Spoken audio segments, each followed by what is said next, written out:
absolutely. So one thing I want to talk about, obviously having lived in London, knowing a little bit about what it's like to grow up as an Indian kid in England, how on earth did you buck the trend of, you once said, growing up in an Indian household, you're either a doctor, a lawyer, or a failure? Yes, that's right. Yeah, that's right. So how'd you not fall prey to that? Yeah, those were my three options, right? That was it. There was no fourth option. So according to my parents, family, or the community I grew up in, I'm a failure. That's crazy. And how did I buck the trend?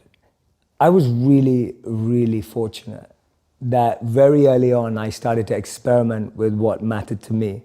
Sometimes that got me in a lot of trouble.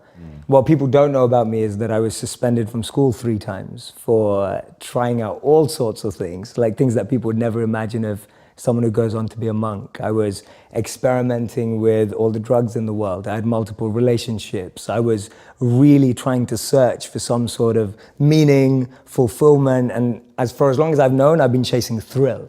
I really value thrill and feeling like I did not see that coming. Yeah, no, not many people do. It's very different. From 14 to 18, I was like this kid who just wanted to try new things out.